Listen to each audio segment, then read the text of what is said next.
Hello. I will see later on if the fan is too loud. I'm not turning off my fan for this. I'm too lazy. Hello. I am Switchy, or I guess on this channel, Switch 2E. I'm just here to give a few unscripted thoughts about the new Total Drama season, which premiered, at least in Italy, 2 weeks ago. Around on the dot, I think it was Monday the 10th, I think. Yeah, so like yesterday, I made a post on my main channel, just kind of outlining that I am basically almost done. There's a little bit more to do with the Revenge of the Island video, and there's still a little bit more to do. But I kind of thought, hey, you know what? Frankly, it might be a month, it might be over a month. Unfortunately, as much as I wish it could be out as soon as possible, there's only so much I have control with. But, I kind of said, hey, you know what? A few people have been asking me about what I think of the new season, if I'm going to review it, if I'm going to do a full-on roast or whatever. Not anytime soon. It's still new, I think my best material usually comes after the fact. So, yeah, I'm not going to, skip the seasons and just do this one yet. At least not, a full, several-hour format. But I do have a few thoughts that I think might be worth sharing. A few people were interested in me doing something like this. So, yeah, I kind of have, a few notes written down on my other monitor. There's things that kind of came to me. I've watched it fully once, but I watched part of it with a friend, actually another YouTuber who makes total drama videos. I watched it with him, and but I didn't watch the whole thing, and also his video quality was really bad, so I wasn't really able to watch what was going on. I just heard the dialogue a second time, but yeah, no, it's still very new to me. So these are pretty surface level thoughts, but I think weighing in will be fun, I guess. I think one of the first most striking things about the season is the new voice actors for Chris McLean and Chef, technically, even though Chef's original voice actor, was replaced in Dramarama back in 2017, 2018. But yeah, Christian Potenza, for whatever reason, and I don't really want to get into the rumors because I don't really know for sure, but he's not voicing Chris this time around, and instead, I don't know if it's how you pronounce his name, Terry McGurran, whatever, I don't know how to pronounce the name. He takes over Chris McLean's role, and he's the guy that does Dawn, I think, among a few other characters. And well, first of all, I want to say, if you've been one of those people who's been messaging him, telling him this not my Chris, hey, you did a bad job as Chris McLean, stop doing that. Because listen, I know that Christian Potenza leaving the show is unfortunate, and while I don't want to get into the details because I don't really know for sure what exactly happened, I do want to say I don't think they made the decision to not have Christian Potenza reprise his role lightly. That was, I think there was an interview where he said that he was working on the show a year or two ago, didn't work out. But if I had to guess, and I'm pretty sure of this, Terry McGurran took over the role on pretty short notice. I would wager money on that. And it's kind of sad that he has to collect this heat for basically picking up the slack, or kind of taking in, or kind of I don't know what the best way to say it is. He provided assistance to something that needed to be done on short notice, and he voiced Chris. And that being said, I don't think he really captures Chris's signature voice that well. But, I think he did what he could. And, I don't think I don't want to let Chris McLean's new voice sour the season for me. So, I'm trying to look past that. Anyway, so one of the big things about this new season is that it takes place 15 years. Well, it very much overtly says, yeah, this is 15, 16 years after Total Drama Island, the original one. And that was kind of bold. I expected there to be a little bit more about that, but there really wasn't. I don't know if this is supposed to be a hard reboot. I guess it's not, because they still acknowledge that there's hints of Owen. There's he technically didn't cameo, a character dressed up like him. And there was also, I think, two of the characters from Redonkulous Race. I forget their names right now. They showed up, but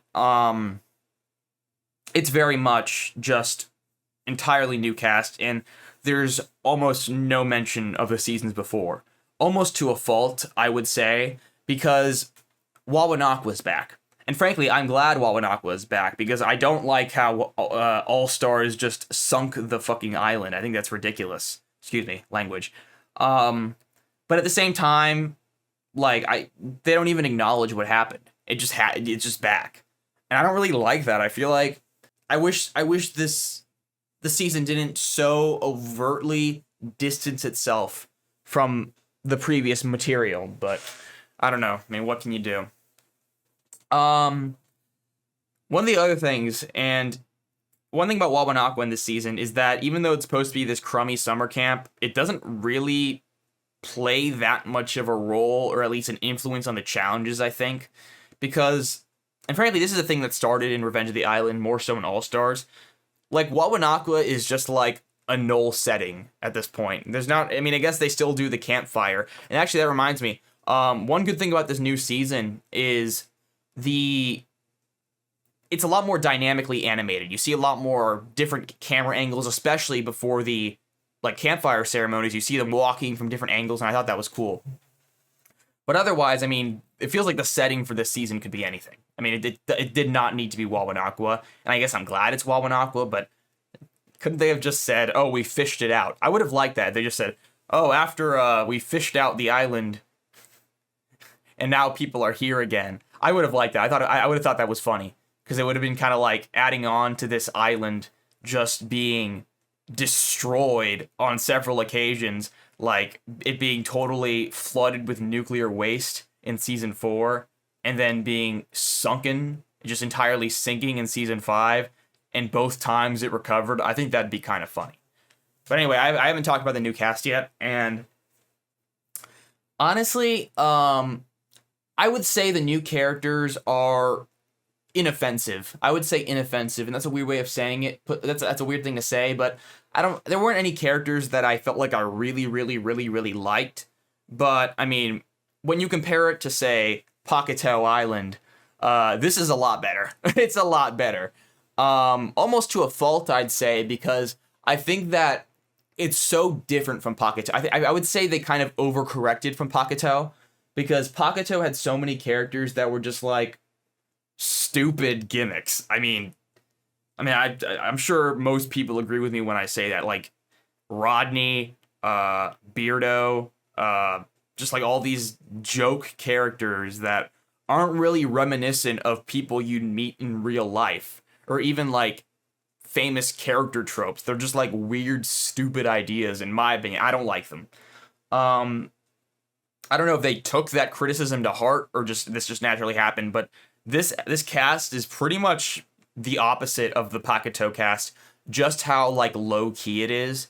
Like, none of the characters are really like gimmick characters, except Scary Girl, I guess.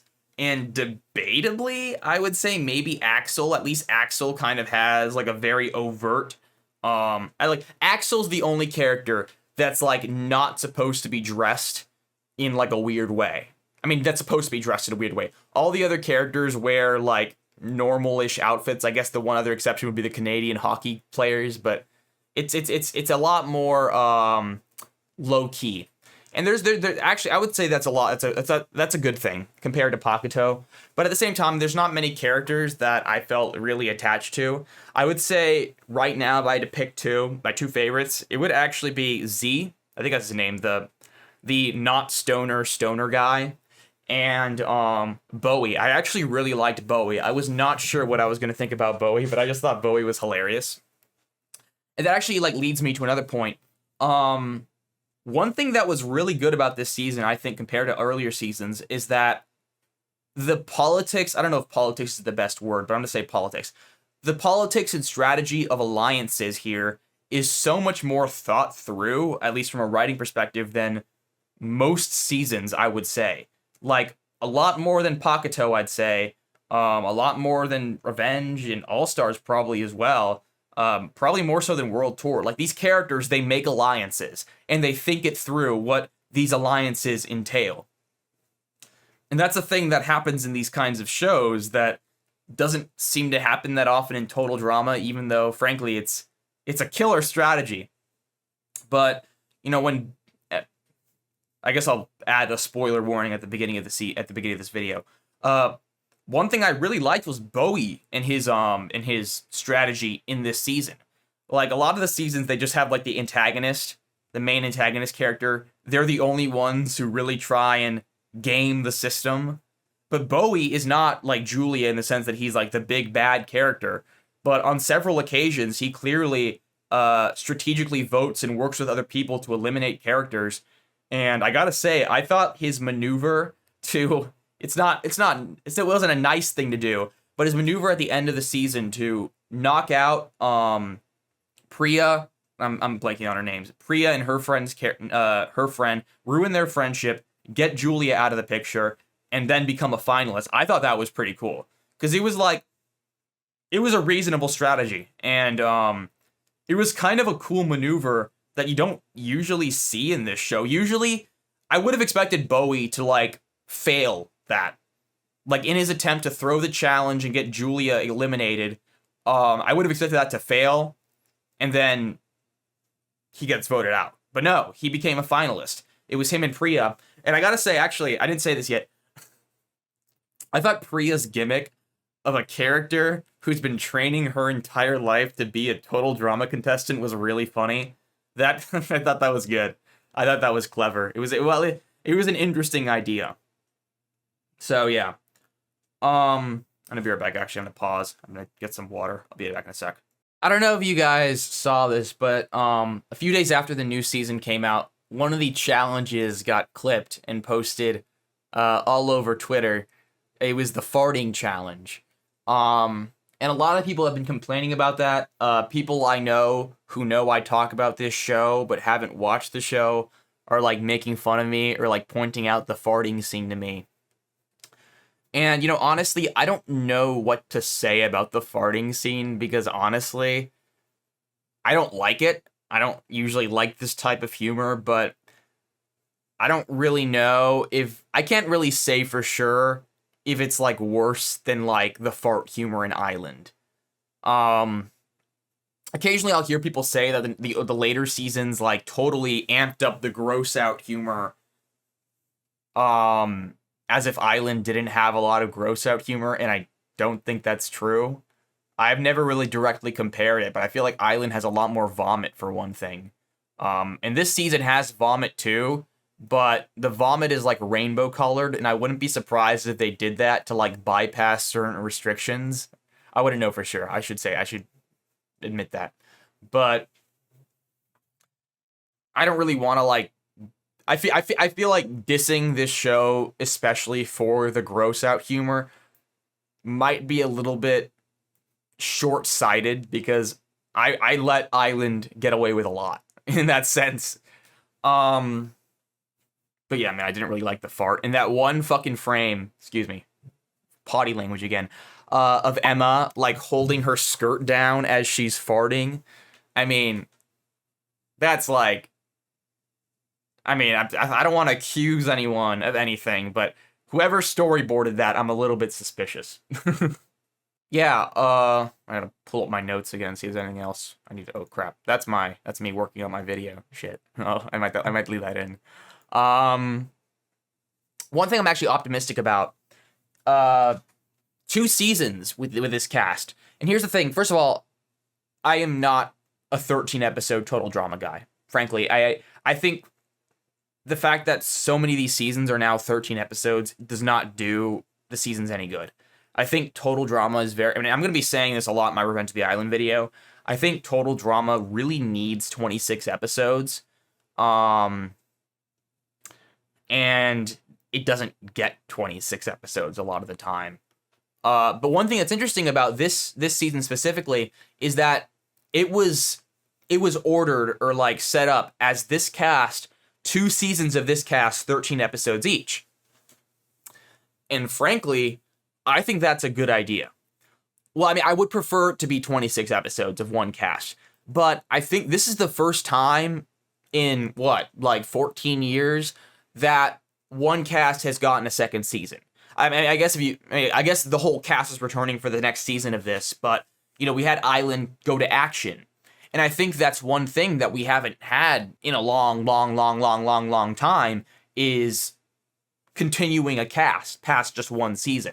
I guess you could argue All Stars has like Revenge of the Island characters return, but it's this cast twice, and I'm actually very excited for that. I think that part of what makes the original cast so lovable is that they had so much time to really grow on you. I think in my opinion. So giving this whole cast a second run at it, I think is a good idea.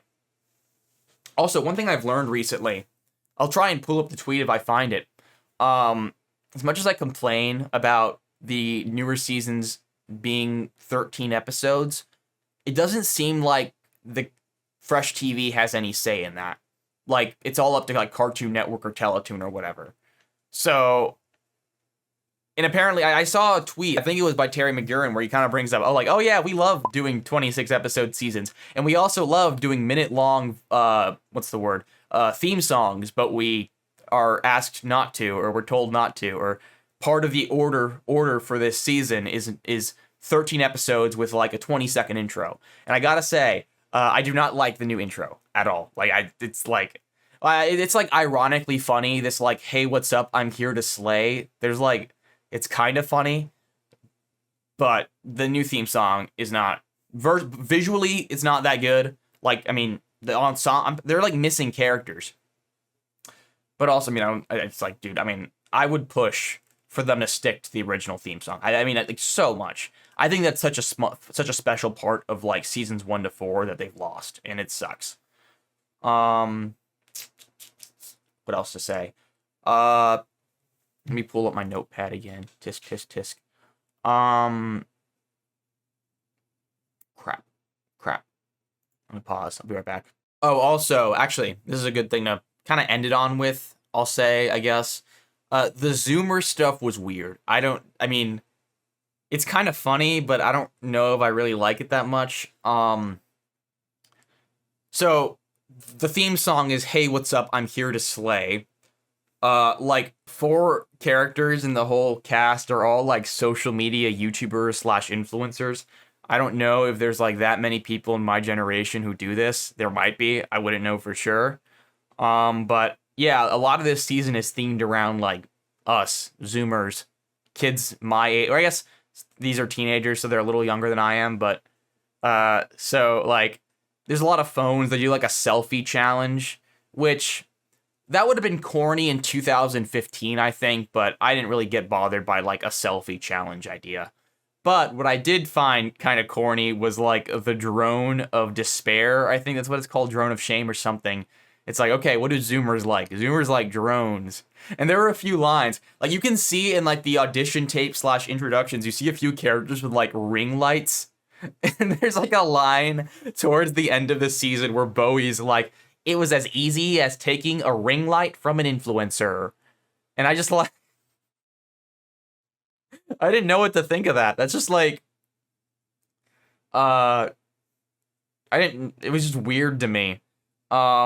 Frankly, I guess that's one thing I'll say is, I guess part of me is kind of like glad, or I admire their willingness to like really make this a modern, or I guess 2023 total drama. But I feel like if there was any time to really play the hits, stick to try and like nostalgia bait people, this season would have been a good place to do it, to be honest. And I will say that ring light from an influencer is not really nostalgia baiting, which, for what it's worth, I guess I kind of admire that.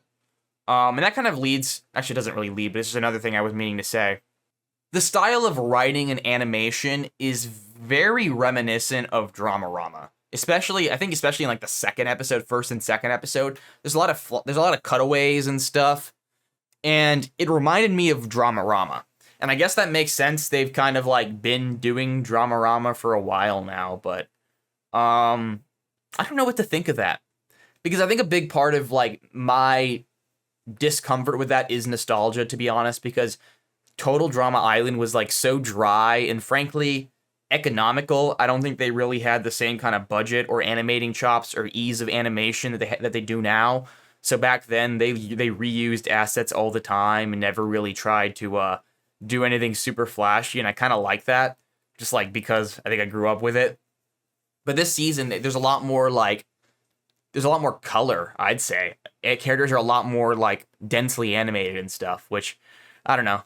It's just something to kind of notice. Yeah. Also, Chef. It's funny. Chef and Chris kind of traded play. Actually, I should say this. Chris is better here than he's been in like 4 seasons. Frankly.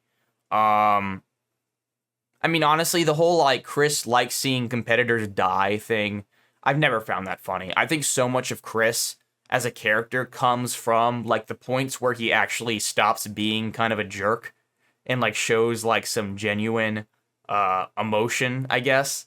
And it's funny because like Chris and Chef kind of trade places in this season, in the sense that in earlier seasons they would kind of like imply that Chef was like way harsher, way angrier, but that's not really the case anymore. Usually Chef is like, yo, Chris, we can't do this, and then Chris does it anyway, which I found kind of interesting. That kind of like, maybe there's kind of drama in there.